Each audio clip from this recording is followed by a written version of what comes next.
مولاي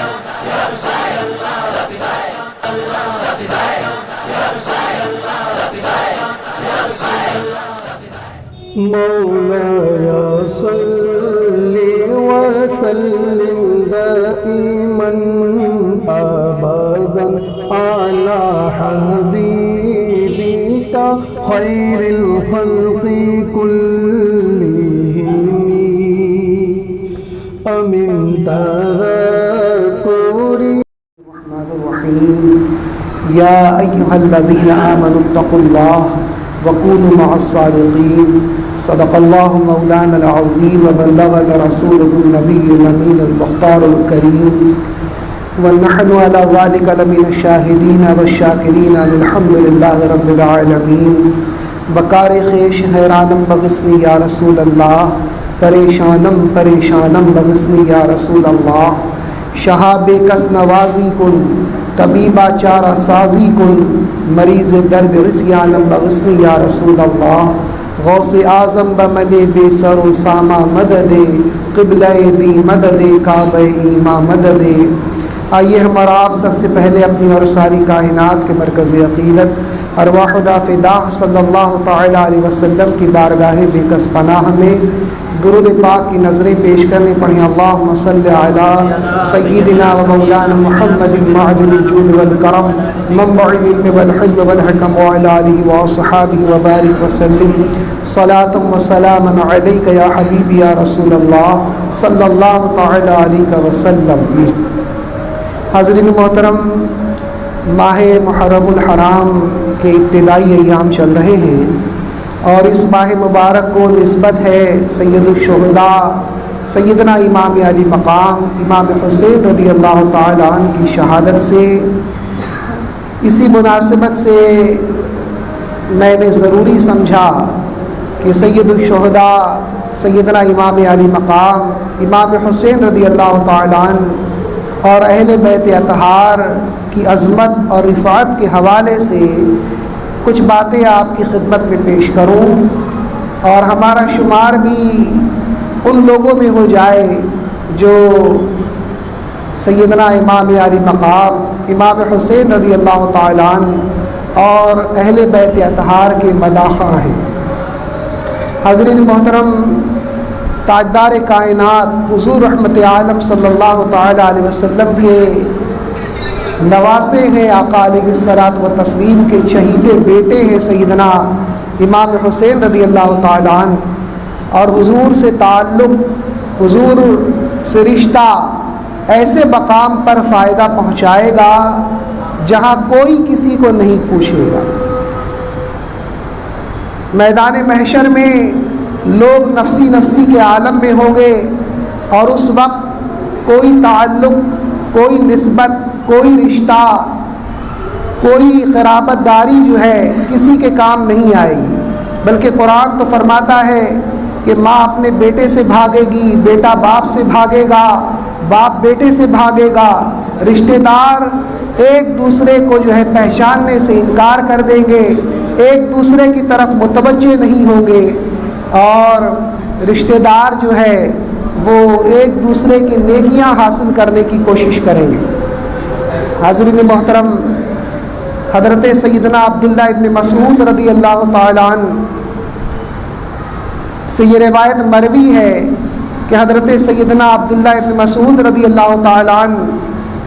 سورہ المؤمنون کی آیت نمبر 101 کی تفسیر میں ارشاد فرماتے ہیں کہ کل بروز محشر جو ہے اولین اور آخرین کے سامنے ایک بندے کو کھڑا کر دیا جائے گا اور پکارا جائے گا اگر کسی کا حق اس کے اوپر باقی ہے تو وہ اپنے حق کوئی شخص سے حاصل کر لے. اللہ اکبر. تو حدیث مبارکہ کے الفاظ یہ ہیں، حضرت عبداللہ ابن مسعود فرماتے ہیں کہ ایک عورت آئے گی، وہ اپنے باپ سے اپنے حق کا مطالبہ کرے گی، یا اپنے بیٹے سے اپنے حق کا مطالبہ کرے گی، یا اپنے شوہر سے اپنے حق کا مطالبہ کرے گی، یا اپنے بھائی سے اپنے حق کا مطالبہ کرے گی، اور اس کی نیکیاں لے لی جائیں گی. اور اگر نیکیاں پھر بھی کم پڑیں گی، فرشتے عرض کریں گے کہ مولا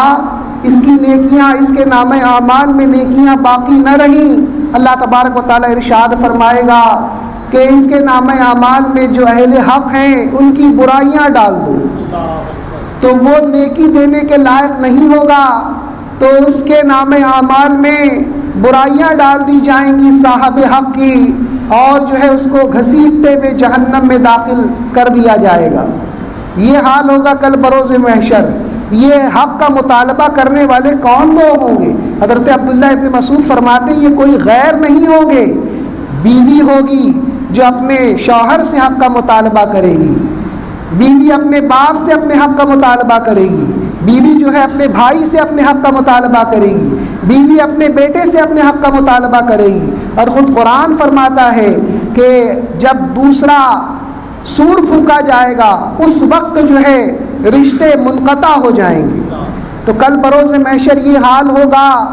ایسا زبردست، ایسا ہولناک منظر ہوگا، اللہ تبارک و تعالیٰ کا ایسا جلال ہوگا کہ اس کے جلال اور اس کی ہیبت کی وجہ سے لوگ جو ہے ایک دوسرے کو پہچان نہ سکیں گے۔ ہر آدمی اپنی فکر میں مبتلا ہوگا کہ آج اس کے ساتھ کیا معاملہ کیا جاتا ہے، آج وہ نجات یافتہ لوگوں میں شامل ہوتا ہے یا معذب لوگوں میں شامل ہوتا ہے۔ یہ جو ہے اس کو تشویش ہوگی، یہ اس کو فکر ہوگی، اور اسی فکر میں وہ پریشان ہوگا۔ لوگ ایک دوسرے کی طرف متوجہ نہیں ہوں گے، لیکن ایسے عالم میں بھی اگر کوئی ذات فیض پہنچائے گی، کوئی رشتہ فیض پہنچائے گا، کوئی رشتہ نفع بخشے گا، تو وہ تاجدار کائنات حضور رحمت عالم نور مجسم صلی اللہ تعالی علیہ وسلم کی ذات گرامی ہے۔ اور یہ میں اپنی طرف سے نہیں عرض کر رہا ہوں، یہ خود میرے آقا سید عالم صلی اللہ تعالی علیہ وسلم نے ارشاد فرمایا۔ حضرت سیدنا مسور بن مخرمہ رضی اللہ تعالی عنہ ایک جلیل القدر صحابی ہیں، وہ بیان کرتے ہیں کہ نبی کریم صلی اللہ تعالی علیہ وسلم نے ارشاد فرمایا کہ فاطمہ میرے جسم کا ٹکڑا ہے،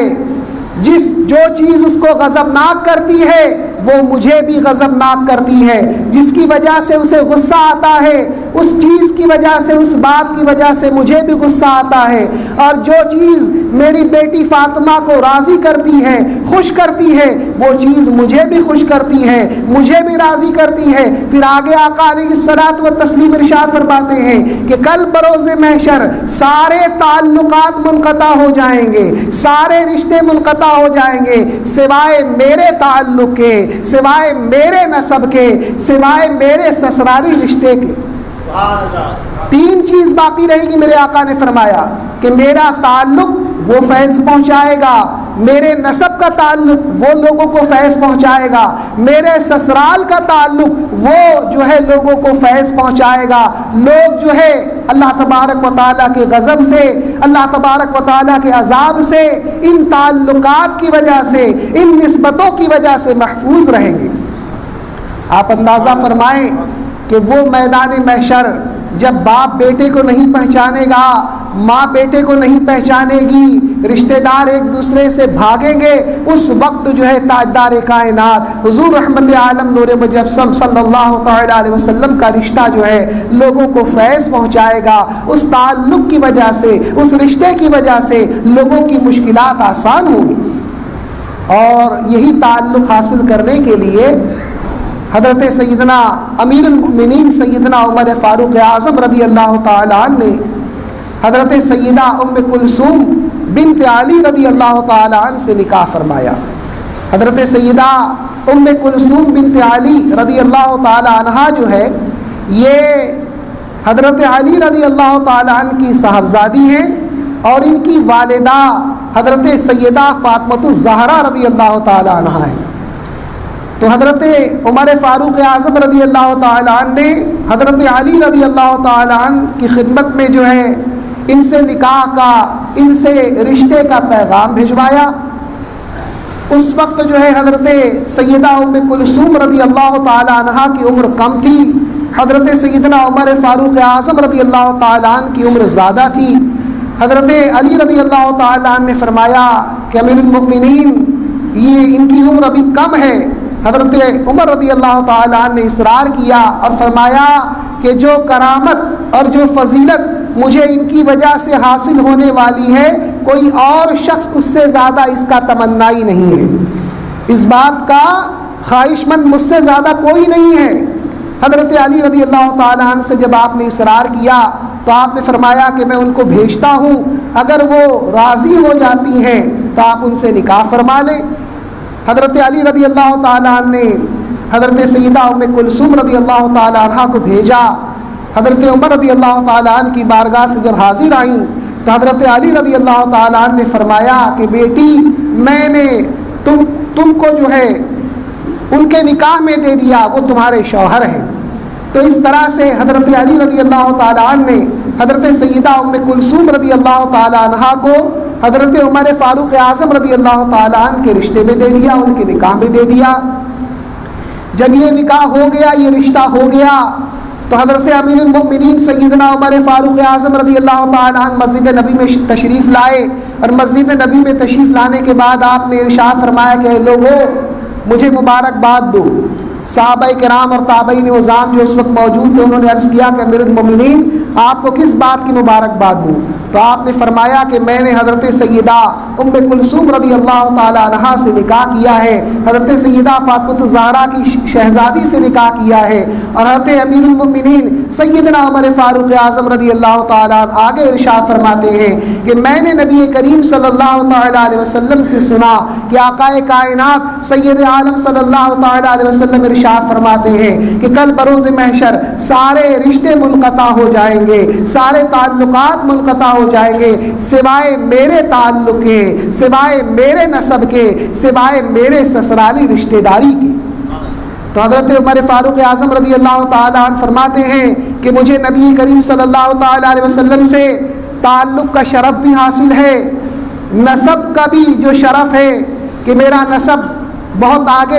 جا کر جو ہے سرکار دو عالم صلی اللہ تعالیٰ علیہ وسلم کے نسب مبارک سے مل جاتا ہے، سسرالی رشتہ داری نہیں تھی۔ تو میں نے یہ فضیلت حاصل کرنے کے لیے حضرت سیدہ ام کلثوم رضی اللہ تعالیٰ عنہا سے نکاح فرمایا۔ آپ غور فرمائیں، امیر المؤمنین سیدنا عمر فاروق اعظم رضی اللہ تعالیٰ عنہ تاجدار کائنات حضور رحمت عالم نور مجسم صلی اللہ تعالیٰ علیہ وسلم سے نسبت کے لیے، سسرالی نسبت کے لیے آپ نے حضرت سیدہ ام کلثوم رضی اللہ تعالی عنہا سے نکاح فرمایا، اس نسبت کے حصول کے لیے۔ اور خود میرے آقا سید عالم صلی اللہ تعالی علیہ وسلم نے اس کی فضیلت بیان فرمائی۔ میرے آقا سید عالم صلی اللہ تعالی علیہ وسلم ارشاد فرماتے ہیں کہ میں نے اپنے رب سے سوال کیا، میں نے اپنے رب سے مانگا کہ اللہ میں جس سے نکاح کروں، سرکار فرماتے ہیں کہ میں جس سے نکاح کروں، جس خاندان میں نکاح کروں، جس عورت سے نکاح کروں،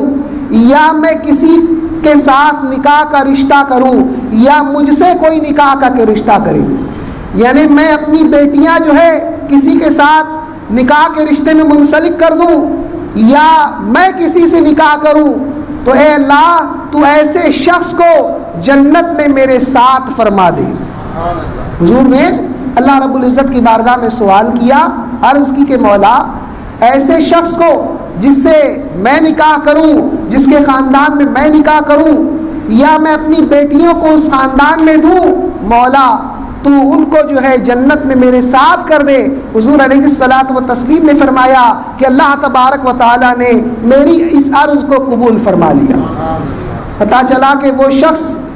وہ خاندان جس سے نبی کریم صلی اللہ تعالیٰ علیہ وسلم جس خاندان میں نکاح فرمائے، وہ خاندان بھی حضور علیہ الصلوۃ والتسلیم کے فیض کی بنیاد پر جنت میں آقا علیہ الصلوۃ والتسلیم کے ساتھ ہوگا۔ اور جس کو آقا علیہ الصلوۃ والتسلیم نے اپنی بیٹی دی یا بیٹی کی بیٹی دی، وہ بھی سرکار دو عالم صلی اللہ تعالیٰ علیہ وسلم کی نسبت کی وجہ سے حضور علیہ الصلوۃ والتسلیم کے ساتھ جنت میں ہوگا۔ چنانچہ آپ نے وہ واقعہ سنا ہوگا کہ حضرت سیدنا امیر المؤمنین عثمان غنی رضی اللہ تعالیٰ عنہ کو اللہ تبارک و تعالیٰ نے یہ شرف عطا فرمایا کہ نبی کریم صلی اللہ تعالیٰ علیہ وسلم کی دو صاحبزادی آپ کے نکاح میں تھی۔ تو حضرت امام اعظم ابو حنیفہ رضی اللہ تعالیٰ عنہ کے زمانے میں ایک شخص جو ہے حضرت سیدنا عثمان غنی رضی اللہ تعالیٰ عنہ کو یہودی کہا کرتا تھا۔ اتنے بدبخت تھے اس زمانے کے بعض لوگ کہ حضرت امام اعظم ابو حنیفہ رضی اللہ تعالیٰ عنہ کے سامنے بھی جو ہے وہ حضرت عثمان غنی رضی اللہ تعالیٰ عنہ کو معاذ اللہ یہودی کہا کرتا تھا. تو امام اعظم ابو حنیفہ رضی اللہ تعالیٰ عنہ نے بڑی حکمت عملی سے اس کو لاجواب کیا، اس کو توبہ کرنے پہ مجبور کیا. اس بدبخت شخص کی ایک بیٹی تھی، بڑی خوبصورت، بڑی حسین و جمیل. امام ابو حنیفہ رضی اللہ تعالیٰ عنہ اس کے پاس تشریف لے گئے اور آپ نے فرمایا کہ میں جو ہے تمہاری بیٹی کے لیے رشتہ لے کر آیا ہوں. ایک بڑا اچھا لڑکا جو ہے تمہاری بیٹی کے لیے میں نے پسند کیا ہے، اگر تم مناسب سمجھو تو اس سے اپنی بیٹی کا نکاح کر دو. آپ نے فرمایا کہ وہ لڑکا بہت اچھا ہے، بڑا جو ہے شریف ہے، بڑی خصوصیات کا حامل ہے، بڑا نیک متقی پرہیزگار ہے، صاحب حسن و جمال بھی ہے، اس کا خاندان بھی بڑا اچھا ہے. وہ شخص یہ سن کر بہت خوش ہوا کہ امام ابو حنیفہ جو ہے میری بیٹی کے لیے ایسا رشتہ لے کر آئے ہیں جو حسب و نسب میں بھی اعلیٰ ہے، حسن و جمال میں بھی بڑھ کر ہے، اور جو ہے متقی اور پرہیزگار بھی ہے. تو اس نے کہا کہ بڑی خوشی کی بات ہے، میں اپنی بیٹی کا ضرور اس لڑکے سے رشتہ کر دوں گا. امام ابو حنیفہ نے فرمایا کہ اس لڑکے میں صرف ایک خامی ہے. تو اس نے پوچھا کہ کیا ہے؟ تو آپ نے فرمایا کہ وہ ساری خصوصیات جو میں نے بتائی اس لڑکے کے اندر پائی جاتی ہے، خامی صرف یہ ہے کہ وہ یہودی ہے. یہ سن کر وہ بھڑک اٹھا. اس نے کہا کہ آپ امام ہیں امت مسلمہ کے، قوم کے امام ہیں آپ، اور آپ ایسی بات کر رہے کہ میں اپنی بیٹی کا رشتہ یہودی کے ساتھ کر دوں. تو آپ نے فرمایا کہ اس کے اندر ساری خوبیاں ہیں، صرف یہی ایک خامی ہے. تو فرمایا اس شخص نے یہ کہا کہ یہ خامی تو ساری خامیوں سے بڑھ کر ہے، اس سے بڑی خامی اور اس سے بڑی خرابی اور کیا ہو سکتی ہے؟ تو آپ نے اس موقع پہ فرمایا کہ تم جو ہے اپنی بیٹی کا نکاح جو ہے کسی یہودی کے ساتھ نہیں کر سکتے، اور تاجدار کائنات حضور رحمت عالم نور مجسم صلی اللہ تعالی علیہ وسلم نے اپنی دو شہزادیوں کا نکاح اس ذات گرامی کے ساتھ کر دیا جن کو تم یہودی کہہ رہے ہو. آپ نے فرمایا کہ اس ذات گرامی کے ساتھ حضور علیہ الصلوۃ والتسلیم نے اپنی دو شہزادیوں کا نکاح کر دیا جن کو تم یہودی کہہ رہے ہو. جیسے ہی آپ نے یہ فرمایا کہ حضور نے اپنی دو شہزادیوں کا نکاح حضرت عثمان غنی رضی اللہ تعالیٰ عنہ سے کیا اور ان کو تم یہودی کہہ رہے ہو، فوراً اس کے دماغ میں بات آ گئی، فوراً اسے اپنی غلطی کا احساس ہوا. اس نے سیدنا امام ابو حنیفہ رضی اللہ تعالیٰ عنہ کے ہاتھوں پر توبہ کر لی. تو حاضرین محترم، تاجدار کائنات حضور رحمت عالم نور مجسم صلی اللہ تعالیٰ علیہ وسلم کا نسب، آپ کا تعلق یہ میدان محشر میں فیض پہنچائے گا. اور ایک دوسری حدیث میں ہے کہ آقا علیہ الصلوۃ والتسلیم نے ارشاد فرمایا، منبر پر تشریف لے گئے، آپ خطبہ دیا اور آپ نے ارشاد فرمایا کہ لوگوں کا کیا حال ہے. فرماتے ہیں آقا علیہ الصلوۃ والتسلیم کہ لوگوں کا کیا حال ہے کہ لوگ کہتے ہیں کہ میرا نسب اور میرا تعلق، میرا رشتہ لوگوں کو فائدہ نہ پہنچائے گا. ایسا ہرگز نہیں ہے. سرکار فرماتے کہ میرا رشتہ دنیا اور آخرت میں تم سے ملا ہوا ہے. تو حضور علیہ الصلوۃ والتسلیم نے یہاں فرما دیا کہ میرا نسب اور میرا تعلق جو ہے ضرور نفع پہنچائے گا لوگوں کو. تو حضور علیہ الصلوۃ والتسلیم سے نسبت کی وجہ سے جو عام سادات کرام ہیں، حضور کے عام اہل خانہ ہیں، وہ فیض پائیں گے، وہ اللہ تبارک و تعالیٰ کی رحمتوں میں شامل ہو جائیں گے، اللہ تبارک و تعالیٰ کی عنایتیں ان پر ہوں گی. تو وہ ذات گرامی جو ان سب کی سردار ہے، سیدنا امام علی مقام امام حسین رضی اللہ تعالیٰ عنہ، اللہ رب العزت کی بارگاہ میں ان کا کیسا عظیم مقام و مرتبہ ہوگا، ان کی کیسی عظیم رفعت ہوگی، اس کا آپ بخوبی اندازہ کر سکتے ہیں کہ حضور علیہ الصلوۃ والتسلیم نے اپنے شہزادوں کو وہ مقام و مرتبہ عطا فرمایا اللہ کے حکم سے کہ آپ جو ہے جنتی جوانوں کے سردار ہو گئے. سید الشہداء سیدنا امام علی مقام امام حسین رضی اللہ تعالیٰ عنہ کو اور امام حسن مجتبی رضی اللہ تعالیٰ عنہ کو حضور علیہ الصلوۃ والتسلیم نے جنتی جوانوں کا سردار قرار دیا. اور خود میرے آقا سید عالم صلی اللہ تعالیٰ علیہ وسلم اپنے ان دونوں شہزادوں کی فضیلت بیان فرماتے ہیں اپنے ان دونوں شہزادوں کی عظمت بیان فرماتے ہیں۔ تاجدار کائنات حضور رحمت عالم نور مجسم صلی اللہ تعالی علیہ وسلم نے حضرت امام حسن رضی اللہ تعالی عنہ کا، حضرت سیدنا امام حسین رضی اللہ تعالی عنہ کا ہاتھ پکڑا، اور ہاتھ پکڑنے کے بعد آپ نے ارشاد فرمایا کہ جس نے مجھ سے محبت کی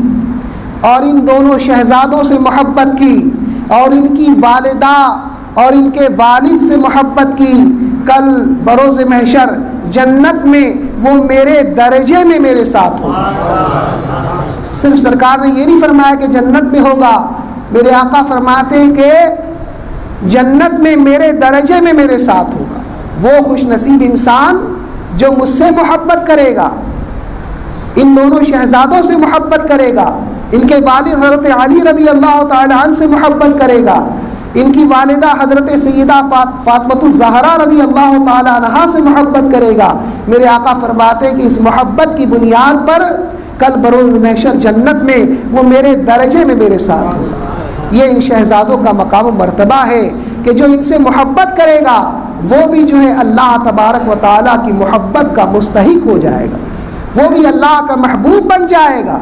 یہ اپنی طرف سے نہیں کہہ رہا ہوں میں، یہ حدیث پاک ہے، سنن نسائی کی حدیث ہے یہ، اور مسند امام احمد بن حنبل بھی حدیث پاک موجود ہے، اور اس حدیث کو ناصر الدین البانی غیر مقلدین کے پیشوا نے بھی صحیح قرار دیا ہے۔ یہ کہتے ہیں کہ ہم جو اہل بیت اطہار کے فضائل بیان کرتے ہیں یہ سب ضعیف موضوع حدیثیں رہتی ہیں،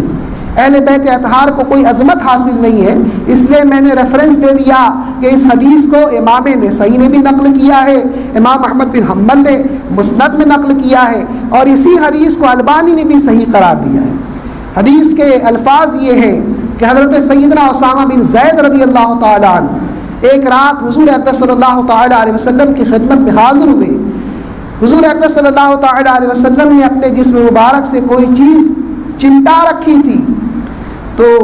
حضرت اسامہ بن زید رضی اللہ تعالیٰ نے عرض کیا کہ یا رسول اللہ صلی اللہ تعالیٰ علیہ وسلم، آپ کے جسم مبارک سے کون سی چیز منسلک ہے، آپ نے کس چیز کو اپنے ساتھ لپٹائے ہوا ہے؟ تو حضور علیہ الصلوۃ والتسلیم نے اپنی چادر اٹھائی، تو جب چادر اٹھایا تو دونوں شہزادے حضرت سیدنا امام حسن رضی اللہ تعالیٰ عنہ، حضرت سیدنا امام حسین رضی اللہ تعالیٰ عنہ حضور اقدس صلی اللہ تعالیٰ علیہ وسلم کے جسم مبارک سے لپٹے ہوئے تھے۔ پھر میرے آقا سید عالم صلی اللہ تعالیٰ علیہ وسلم نے فرمایا کہ یہ میرے بیٹے ہیں، ان کے تعلق سے فرمایا کہ یہ میرے بیٹے ہیں، اور عرض کی کہ مولا میں ان سے محبت کرتا ہوں۔ اللہ تبارک و تعالیٰ کی بارگاہ میں حضور نے دعا کی کہ اللہ میں ان سے محبت کرتا ہوں، اور جو ان سے محبت کرے تو بھی ان سے محبت فرما۔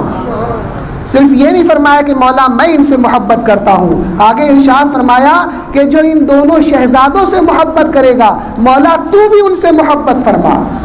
تو جو شخص ان دونوں شہزادوں سے محبت کرے گا، اہل بیت اطہار سے محبت کرے گا، وہ اللہ تبارک و تعالیٰ کا محبوب بن جائے گا۔ تو حضور علیہ الصلوۃ والتسلیم کے انہی دونوں مقدس شہزادوں کا یہ مہینہ ہے، انہی کے ذکر کی، انہی کی یاد کا اہتمام جو ہے اس ماہ مبارک میں کیا جاتا ہے، ان کے خاندان کا ذکر کیا جاتا ہے۔ یہ بڑی سعادت مندی کی بات ہے، یہ بڑی جو ہے کامیابی کی بات ہے، دنیاوی کامیابی اور اخروی کامیابی بھی۔ عاشورے کے تعلق سے حدیث میں ہے کہ سرکار دو عالم صلی اللہ تعالی علیہ وسلم نے ارشاد فرمایا کہ جو یوم عاشورے کو 10 محرم الحرام کے دن جو ہے اپنے اہل و عیال پر کشادگی کرے گا، خرچ میں کشادگی کرے گا، سرکار دو عالم صلی اللہ تعالی علیہ وسلم نے ارشاد فرمایا کہ اس کی برکت سے پورے سال اس کے پر کشادگی رہے گی۔ یعنی 10 محرم کے دن اگر کوئی اپنی اولاد کے اوپر، اپنے اہل خانہ کے اوپر، اپنے گھر والوں کے اوپر خرچ کرتا ہے، دل کھول کر خرچ کرتا ہے، تو حضور علیہ الصلوۃ والتسلیم فرماتے ہیں کہ اس عمل کی برکت سے پورے سال اس کے لیے کشادگی رہے گی، پورے سال وہ خوشحال رہے گا۔ تو یہ عظمت ہے اس ماہ مبارک کے 10ویں دن کی، کہ جو اس ماہ مبارک کے 10ویں دن جو ہے اپنے اہل و عیال پر کشادگی کے ساتھ خرچ کرے گا تو پورے سال جو اس کے پر کشادگی رہے گی اور وہ جو ہے خوشحالی کے حال میں رہے گا۔ تو بہت سارے لوگ چاہتے ہیں کہ خوشحالی ہر وقت ان کے ساتھ لگی رہے، ہر وقت وہ خوشحال رہیں، تو ایسی باتوں کو ڈھونڈیں اور ایسی باتوں پر عمل کریں تو انشاءاللہ تبارک و تعالی خوشحالی ہمارا مقدر بن جائے۔ تو 10 محرم الحرام کو جہاں سید الشہداء سیدنا امام علی مقام امام حسین رضی اللہ تعالیٰ عنہ کے ذکر پاک کا ہم اہتمام کرتے ہیں، ان کی نیاز کا اہتمام کرتے ہیں، اور جو ہے سید الشہداء سیدنا امام علی مقام امام حسن مجتبی امام حسین رضی اللہ تعالیٰ عنہ اور آپ کے اہل بیت کا ذکر کرتے ہیں، اسی کے ساتھ ساتھ یہ عمل بھی ہم کو کرنا چاہیے۔ روزوں کے تعلق سے بھی بڑی فضیلت ہے کہ یوم عاشورہ کا روزہ حضور علیہ الصلوۃ والتسلیم نے اس کے تعلق سے ارشاد فرمایا کہ عاشورہ کا روزہ گزشتہ 1 سال کے گناہوں کا کفارہ ہو جاتا ہے۔ اگر کسی نے عاشورے کا 1 روزہ رکھا تو میرے آقا علیہ الصلوۃ والتسلیم فرماتے ہیں کہ عاشورے کا 1 روزہ پورے 1 سال کے گناہوں کا کفارہ بن جاتا ہے۔ اور یہودی جو ہے اس دن کی بڑی تعظیم کیا کرتے تھے، تو حضور علیہ الصلوۃ والتسلیم نے فرمایا کہ ہم زیادہ حقدار ہیں اس دن کی تعظیم کے، اور آقا علیہ الصلوۃ والتسلیم نے جو ہے روزے کا حکم فرمایا، اور روزہ جو عاشورے کا ہے یہ رمضان کے روزوں سے پہلے جو ہے عاشورے کا روزہ اس امت پر فرض تھا۔ مفسرین کرام اور شارحین حدیث بیان فرماتے ہیں کہ یہ عاشورے کا روزہ رکھنا یہ کوئی نئی چیز نہیں ہے، بلکہ رمضان کے روزوں کی فرضیت سے پہلے عاشورے کا روزہ اس امت پر فرض تھا۔ پھر جب رمضان کے روزے فرض ہوئے تو عاشورے کے روزے کی فرضیت منسوخ ہو گئی اور حکم دیا گیا جو چاہے وہ عاشورے کا روزہ رکھے، جو نہ چاہے وہ نہ رکھے۔ تو یہ نفل روزہ ہے، بہت ثواب والا ہے، اور بہتر یہ ہے کہ 9ویں کا بھی روزہ رکھا جائے، 9 محرم الحرام کا، یعنی 9 محرم الحرام کو بھی روزہ رکھا جائے اور عاشورے کے دن بھی روزہ رکھا جائے، یہ زیادہ بہتر ہے۔ لیکن فرض اور واجب نہیں، اگر کسی کو نہیں میسر آئے 2 دن کا روزہ نہیں رکھ سکتا وہ، تو 1 دن کا بھی اگر رکھ لے 10ویں محرم الحرام کا تو بھی جو ہے اس کے نامہ اعمال میں بہت سارے ثواب لکھے جائیں گے۔ تو اس ماہ مبارک کے اندر جو نیک اعمال ہیں شریعت مطہرہ شریف میں جن کی اجازت ہم کو دی ہے، ان کو جو ہے ہم کوشش کریں زیادہ سے زیادہ ان افعال کے ارتکاب کی، ان کاموں کو کرنے کی، اور جن کاموں سے منع کیا گیا ہے اس سے شدت کے ساتھ سختی کے ساتھ اجتناب بھی کریں۔ لوگ کہتے ہیں کہ ہم کہاں تعزیہ بناتے ہیں، ہم کہاں ماتم کرتے ہیں۔ تعزیہ بنانا یہ جو اصل مذہب ہے یا جو تحقیقی مذہب ہے سیدنا امام احمد رضا فاضل بریلوی رضی اللہ تعالیٰ عنہ کا جو مذہب ہے، اس مذہب کے مطابق تعزیہ بنانا جائز نہیں ہے اور ماتم کرنا بھی جائز نہیں ہے۔ لیکن لوگ یہ کہتے ہیں، یہ سارے خرافات جہاں ہوتے ہیں لوگ ان کو دیکھنے کے لیے جاتے ہیں، یہاں تک کہ خواتین بھی جاتی ہیں، عورتیں بھی جاتی ہیں۔ جہاں شیعہ ماتم کرتے ہیں، تعزیہ بناتے ہیں، اور بعض سنی بھی اس کام کا ارتکاب کرتے ہیں، اب ان کے پاس جو دلیل ہوگی وہ ہوگی، لیکن سیدنا اعلیٰ حضرت رضی اللہ تعالیٰ عنہ کی تحقیق یہ ہے کہ تعزیہ بنانا بھی صحیح نہیں ہے، ماتم کرنا بھی صحیح نہیں ہے۔ تو کچھ لوگ یہ تو نہیں کرتے، لیکن جہاں پر یہ سارے خرافات ہوتے ہیں وہاں پر دیکھنے کے لیے جاتے ہیں، تو یہ دیکھنا بھی صحیح نہیں ہے، درست نہیں ہے۔ ان باتوں سے بھی اجتناب کرنے کی، بچنے کی کوشش کرنی چاہیے۔ اللہ تبارک و تعالیٰ اپنے محبوبوں کے صدقے میں ہمیں دارین کی سعادتوں سے مالا مال فرمائے، اور کل بروز محشر اہل بیت اطہار کے ساتھ سید الشہداء سیدنا امام علی مقام امام حسین رضی اللہ تعالی عنہ کے ساتھ ہمارا حشر فرمائے۔ وما علینا الا البلاغ۔